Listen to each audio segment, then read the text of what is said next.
Good morning, good afternoon, everyone, and welcome to our SolarWinds webinar discussing how we should push for a new digital era within government, upgrading the current outdated infrastructure to ensure a more efficient and streamlined public services. We would like to start off by thanking everyone who has registered to view this webinar and sparing the time to listen to these amazing thoughts and ideas of our panelists on how the government should be investing more in their IT equipment. The UK government has recently published a policy paper entitled Transforming for a Digital Future, 2022 to 2025 Roadmap for Digital and Data, which pulls no punches, stating that in many areas the UK government still lags behind other sectors. Our services are often slow, difficult to use, and expensive to deliver. We are held back by costly and outdated technology. At the same time, it suggests a path to digital redemption for central government through a series of targeted cross-government missions. I would like to give a warm welcome to our panelists that have kindly agreed to join us on the webinar and speak today. Joining us, first off, we have Fiona James, who is the Chief Data Officer for the Office of National Statistics. And Fiona is a Director of Data Growth and Operations at the Office of National Statistics.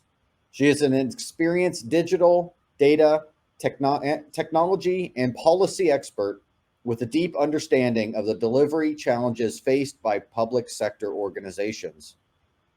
She spent 4 years working on exiting the European Union, leading transport and digital, data and technology readiness at the Cabinet Office, before moving to the Crown Prosecution Service as the digital technology leader, helping to transform criminal justice during the pandemic. Good afternoon, Fiona, and thanks for joining us. Next up, we have Martyn Wallace. Martyn is the Chief Digital Officer for the Digital Office at the Scottish Local Government. And lastly, we have Salim Desai, who is a cabinet member for service transformation at the Preston City Council. We are very grateful for all of you for giving up some of your time today and joining us to speak at this event. And we really look forward to hearing your ideas on how digital technology can be improved across the public sector. So Fiona, let's start with you with the first question here. How is ONS, or the Office for National Statistics, supporting the delivery of DDAT strategy, and in particular Mission 3 of the DDAT strategy, which Ian Diamond sponsors? Thank you. So the 2025 end state set out in the strategy is a transformed, more efficient digital government that provides better outcomes for everyone. Mission 3 specifically is about better data to power decision making, which Professor Sir Ian Diamond, he's the UK's national statistician and effectively my boss, he sponsors. There's 4 commitments that are set out in that mission. Firstly, to make critical data assets available and in use across government. Secondly, to have access to a data marketplace with a data catalogue, standards and governance models. Thirdly, for departments to co-develop and adopt a single data ownership model for critical data assets. And fourthly, to ensure that 50% of high priority data quality issues are resolved within a yet to be defined time period. The Central Digital and Data Office, which is part of the Cabinet Office, are the authors of this strategy and unfortunately aren't on this panel today, but we are working in partnership with them to define the scope of what we mean by critical data and high priority data quality issues. For example, it's clear at the moment that there's not a commonly recognised definition of what critical data is to government.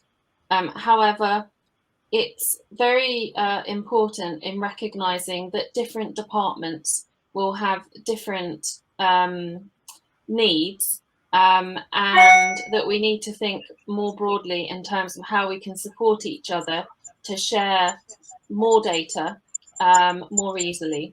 So not just supporting our own needs, but supporting those of others, rather than considering critical data assets in their own rights, and so being in the interests of the wider public good. Absolutely. No, that makes total sense. And, the challenge that we all have, broadly is, I mean, the amount of data is just continuing to grow. It's not shrinking, it's growing. And that just presents, more challenges for organizations around securing, segmenting, that data, who has access to that data, et cetera. So it is a very large challenge that I hear from a lot of customers as well. So Martyn, let's shift next to you here. As the Chief Digital Officer, in the Scottish local government, what approach, do you take to deliver transformation when you have kind of the stigma of old technology being slow and expensive and those types of traits? So buys a virtual server, nobody buys a reality headset or a metaverse. I was actually somebody the other week selling a metaverse for meetings, a solution for the problem.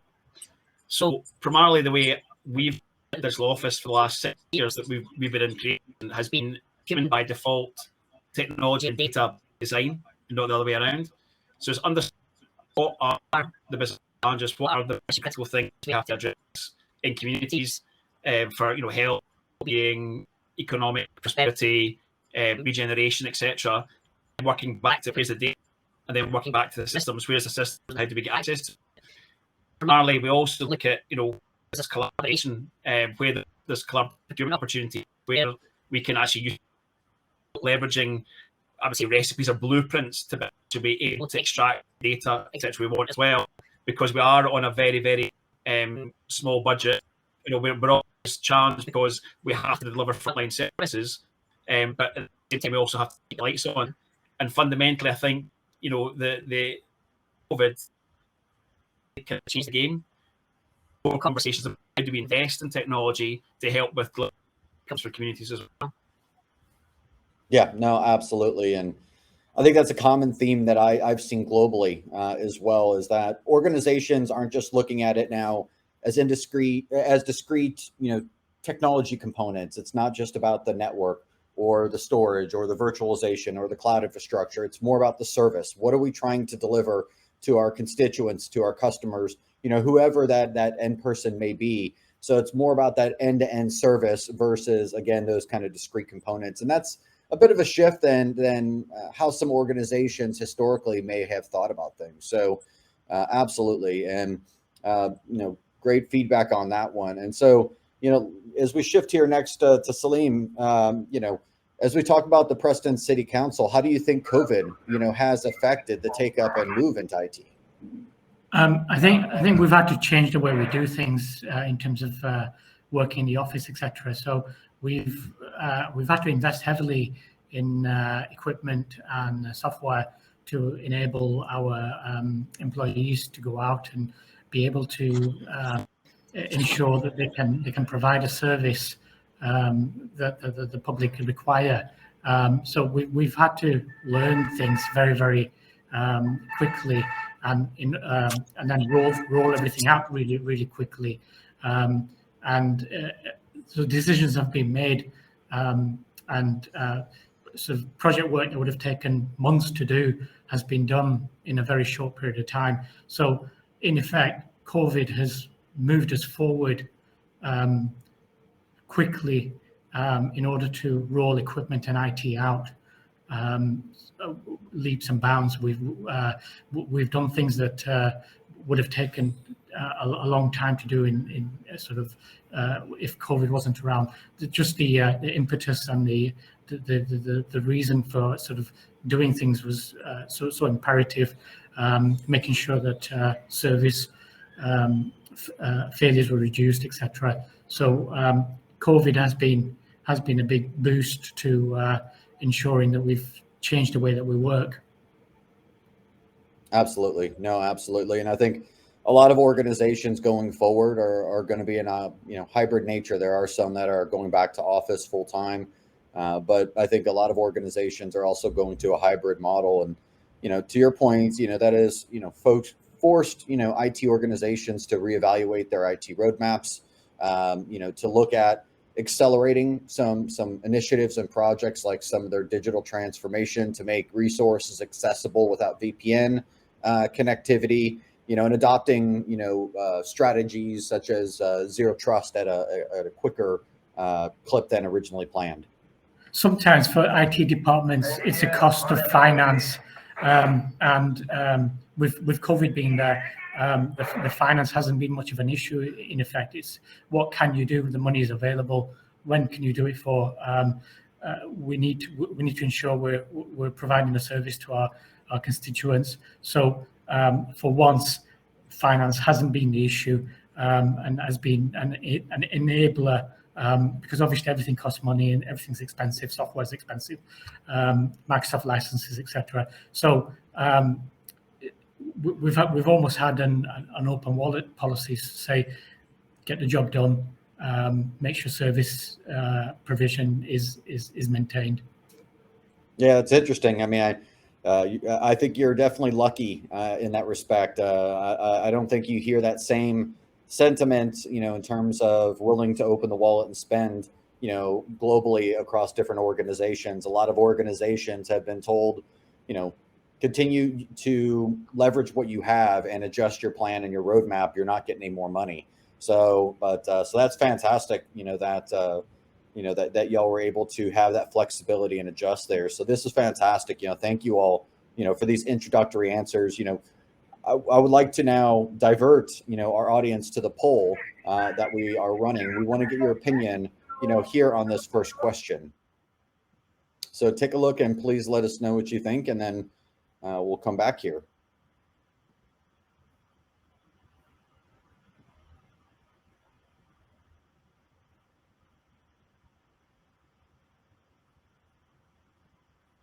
So let's, while that's going on, let's go ahead and move on and start the second round of questions here while you're doing that with our panelists here.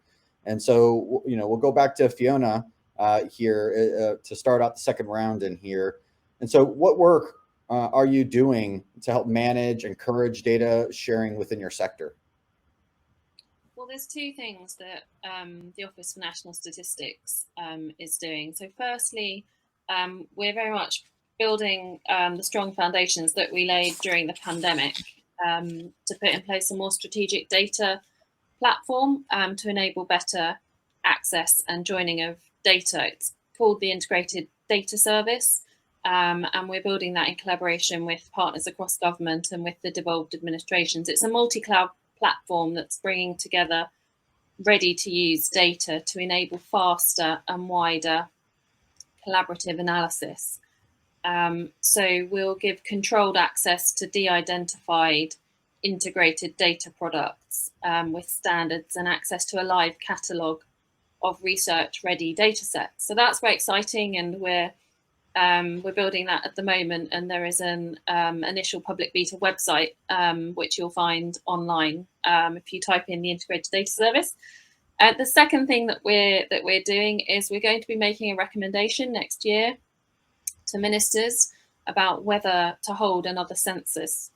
We're looking at how we can transform our population and migration statistics by having access to a wider range of government administration data and increased use of alternative data sources, along with the data that we've already collected from the 2021 census. So we're very much trying to bring the collective power of data together to give us new insights and to help support efficiency objectives, which I suspect will come from the new government fairly soon. No, that's fantastic there, and you're right. I mean, the types of tools and technologies that we have available at our fingertips today, allow us to gain more insights, based upon that data, things that we couldn't have done very easily 10, 15 years ago.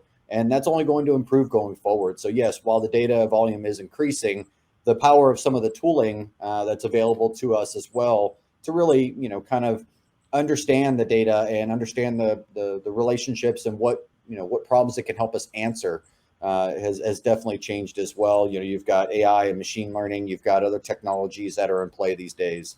So no, that's fantastic. And as we move on here to next to Martyn, we've talked here, a little bit about budgets, and we know in general that folks are always having to do more with less. And so how do you innovate, when you have restrictions around your budget or no money in which to do that? You're just kind of keeping the lights on. I think that's the best time to innovate, because you're trying to do more with less, and you're trying to figure out how to beg, borrow, and steal at times. So I think from the innovation point of view is that there's certain things in train that a lot of people have done already, right? So you don't necessarily have to innovate, you just have to copy. So it's about, talking to your peers, talking to partners, talking to other councils in the same area to find out what they've done with a specific problem, and then looking at how they've done it and then mimicking that, which means that you've already got that step up.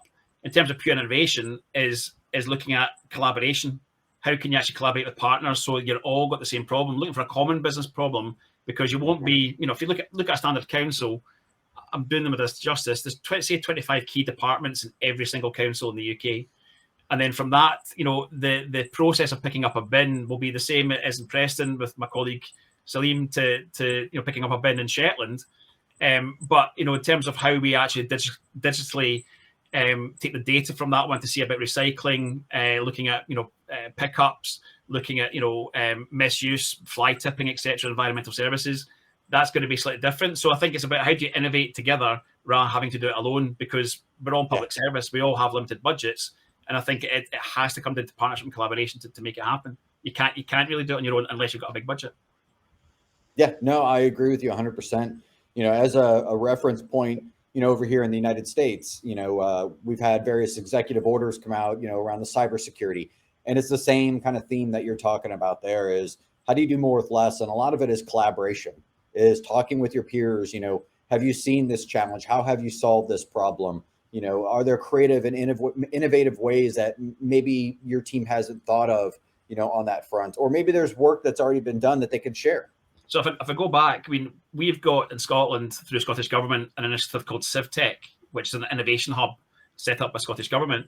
And we had a challenge in terms of the Trossachs National Park. It's a scene of natural beauty. It's Loch Lomond and the Trossachs Hills, Ben Lomond. You can go camping, you can go fishing, you can go rambling, hiking. Come to Scotland. Seriously, come to Scotland. A fantastic place to come for your holidays. That's my Scottish Tourism Board piece out the way. But working with Trossachs National Park, Stirling Council, Perth and Kinross Council, we've created an IoT innovation piece where we're using sensors to look at parking, environmental impact on hot summer's days, about how full they're going to get and when. Because primarily, Loch Lomond's 20 to 30 minutes drive from Glasgow. But as soon as the weather goes above 13 degrees, which is summer for us in Scotland, normal people are about 30 degrees, 13 degrees is summer, and you see people out in swimming trunks, not me personally. But in that space, you will see a vast amount of people going on the roads to get to Loch Lomond. So if we've got sensors there to look at environmental impact, to give them an alert before they set off to say there's no more parking spaces, or go by train to Balloch and get a bus the rest of the way, we can actually then help with environmental impact using Internet of Things. But it primarily comes down to data and working as a collaboration, as a unit, to see how do we tackle these things together rather than just one council doing it themselves. So CivTech has really kind of helped with that. And now we're talking to other council areas in Scotland about how we roll it out to, say, the Highlands. We've got North Coast 500, great 500 miles, better than Route 66 in America, Brandon.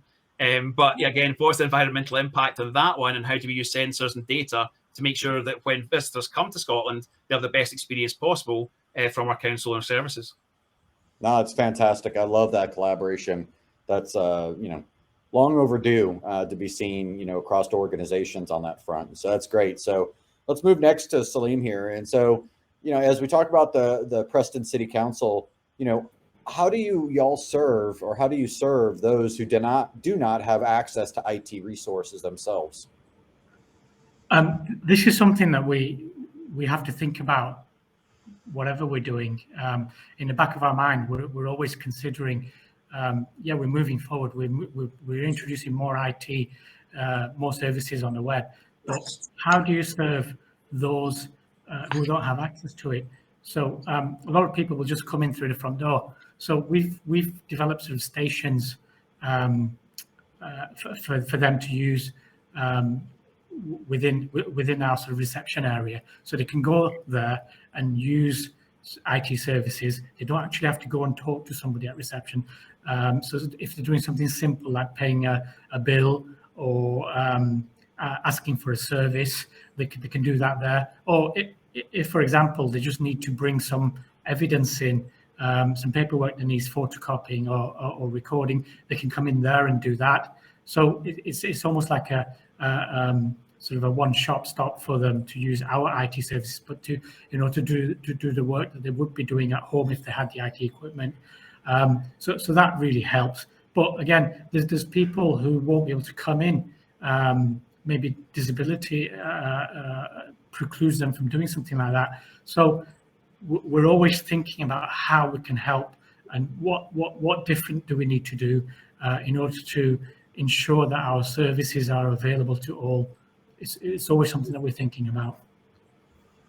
That's fantastic. So, here we're going to introduce a second poll to you, but while we're doing that and you're answering that, I'll give you some of the data on the first poll. From the question is, what is the place of IT in the fight against fraud and loss on public funds? And with 46% of your responses automation to reduce human error, followed by at 36% cyber attack. And then lastly here at 18% is human intervention.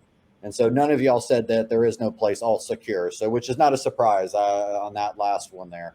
But let's go ahead and start the second poll, which is how do you balance delivering large-scale transformation and the challenge of political leaders not necessarily planning for the long term, but planning for immediate wins to support things like upcoming re-elections at a local or a national level. So we'll go ahead and let you respond to that. And while we're doing that, we'll jump into the third question here with our panelists on that front. So going back, again to Fiona here, what approaches, have you put in place to help think about data use before it is collected and shared in the first place? So we have a number of different approaches. Firstly, we are very keen that people follow our data standards and policies that we have in place, because we're committed to meeting and maintaining the highest standards of professionalism and ethics in our use of data. So we have some clear standards around how data is described, recorded, and shared in order to ensure a common understanding among data users and to maintain data quality. I think the issue is, though, that often they're not very well adhered to. So we currently operate a system of trust, expecting colleagues processing data to follow the standards and policies. But in practice, outcomes often need to be delivered quickly and shortcuts happen. So we're looking at how we can help improve the governance of that across government. Secondly, we also provide safe and trusted research environments. We treat the data that we hold with respect. We're open and transparent about how we use the data and what it is used for, which is broadly in the public interest. Sensitive data is de-identified before it's made available for research. We have several ethical principles that we follow. And we, when we do share anonymized data, it's done so under what we call the 5 safes model. And then finally, we always try and get up front in the data journey to check the data quality before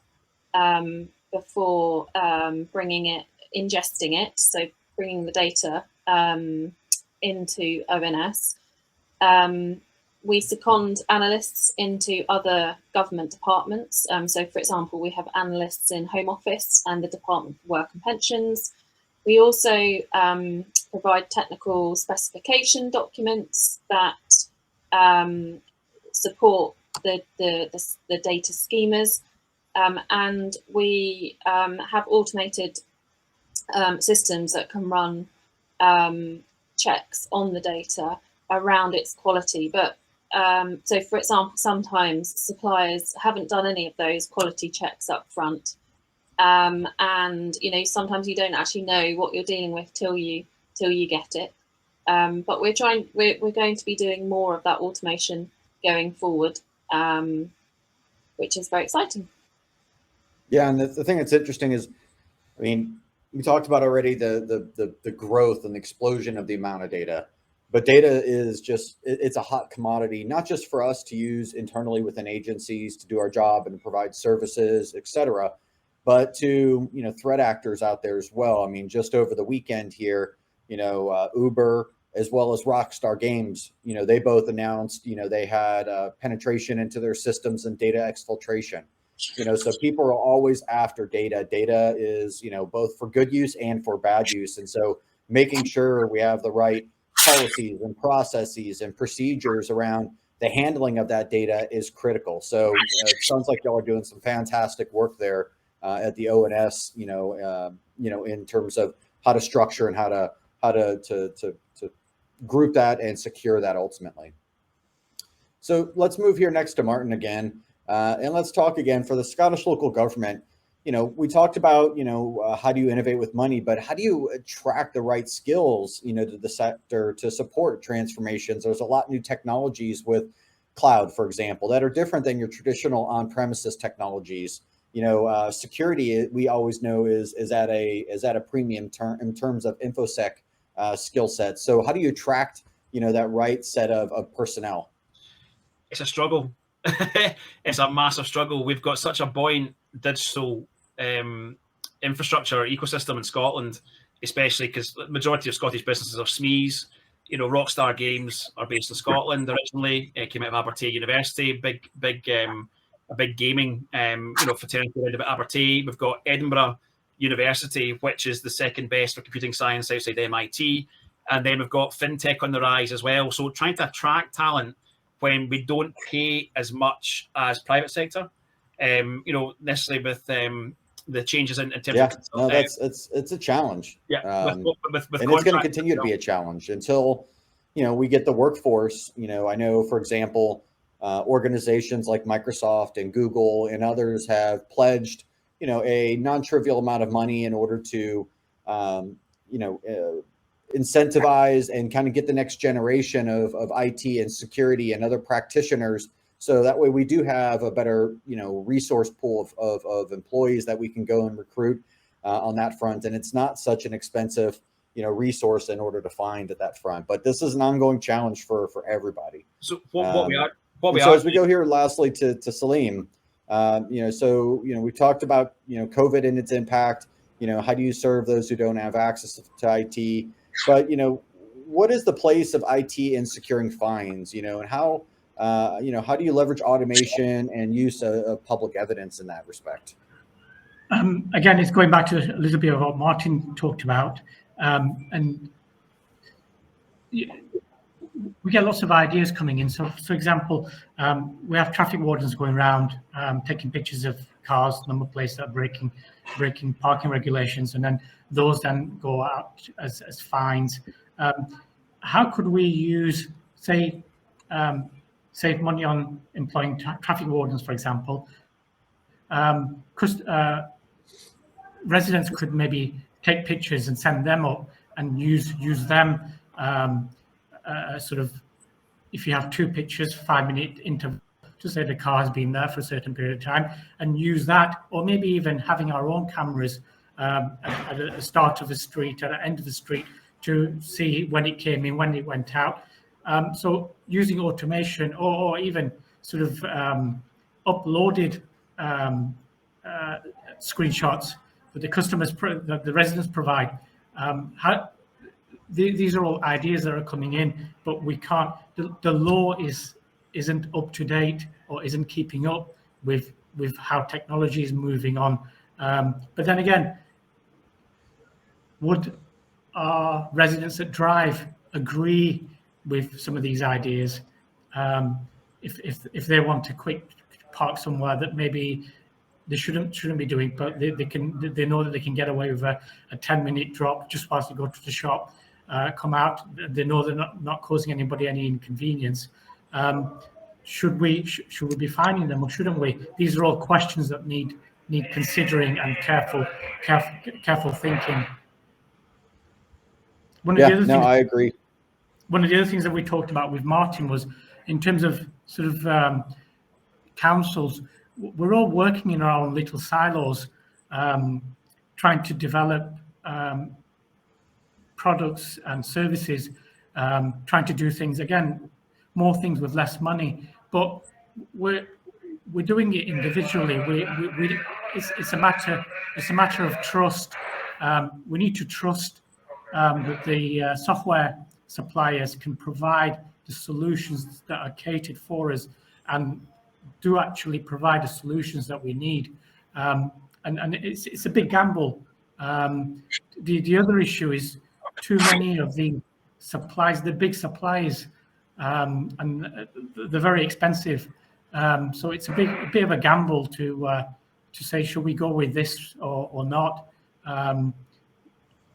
You base all of this on how your officers have written the reports, because you do rely on a lot of their experience.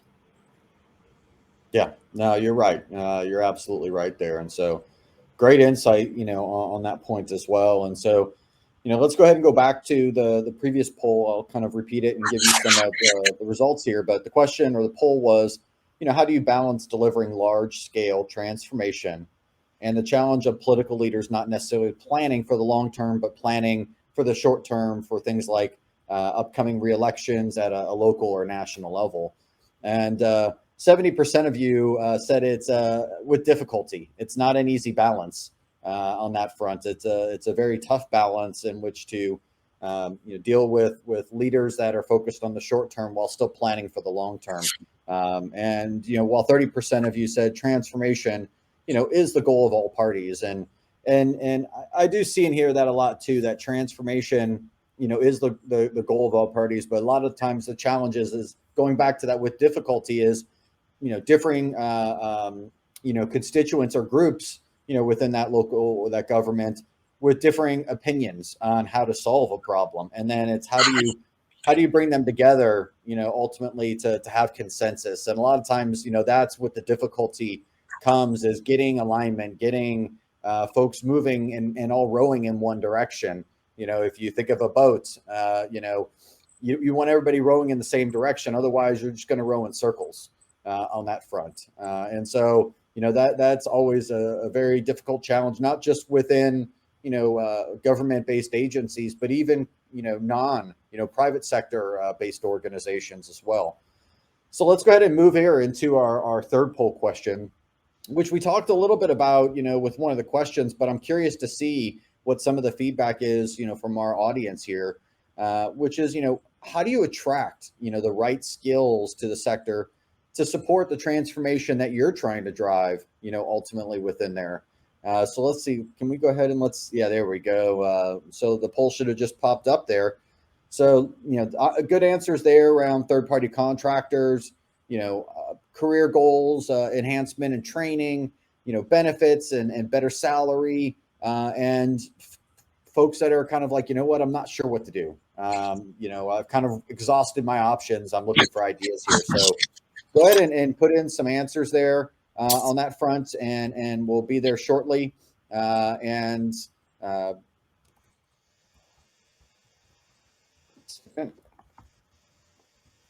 And we'll go ahead and move on here while that poll's going through. And so first off, thank you, to everybody who joined, the webinar today, and for, continuing to participate in the poll questions. I know this last poll here is still up right now, so we really appreciate your input, and feedback there on that front. And so let's see how this poll is coming along. And this one's looking a little bit more balanced than some of the other ones here. A lot of them, it looks like it ties back to offering career goals and training. So providing career paths forward. Do you want to stay on the individual contributor track or on the management track? How do I support you on that track? training. As we talked about, there are a lot of new and different technologies that organizations are having to get up to speed on. Different cloud providers. The technology in Amazon versus Azure versus Google. While they may be similar, there are differences, and so you have to have team members that can understand cloud-based technology and networking and et cetera in comparison on premises, because there are differences. Security. One of the things that I love about IT security is that it's constantly evolving. I mean, I love this in IT in general. There's always something new to learn. There's always new capabilities, new technologies, new challenges out there in the market. And so offering, career path and giving folks the ability to grow, both personally and professionally via training, that is always a fantastic incentive for folks to motivate them.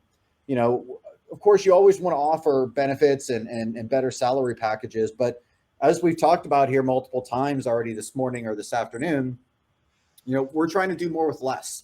We have limited budgets. So as much as, I'd love to provide more money to folks on my team, that's not always a realistic option based upon the budgets, that and the constraints that we have to live within. So while that is, if we can do that, fantastic, but that's still a challenge. And then contractors is great as well, especially as you look at areas where you don't have, that technology specialization. I go to security, for example. There are a lot of MSSPs or managed security service providers out there, and do see a lot of organization in the organization, to use third-party contractors to augment, some of your security skill set within your organization on that front. And there's still a non-trivial, almost 20% that are not sure open to ideas. I think these three options here are great, on that front. But I think a lot of it, as long as folks are feeling like there's opportunity for them, that they can move forward in their careers, that they can continue to grow and learn. And a lot of the items that we talked about here, these are all great things. And they're even, easier. I mean, you don't have to go through expensive training classes and courses. I mean, there are a lot of great boot camps online. There are third-party, class-based training modules, CVT Nuggets and others out there. People can do self-learning and self-paced learning on that front. And so there are a lot of great additional resources out there as well. I would ask any of the panelists, are there any additional resources maybe that or ideas that you would share with the audience here as it goes to how do you attract those right skill sets? So I think from my perspective is that we're growing our own. So yes, there's the GDS and DDAT strategy that came out.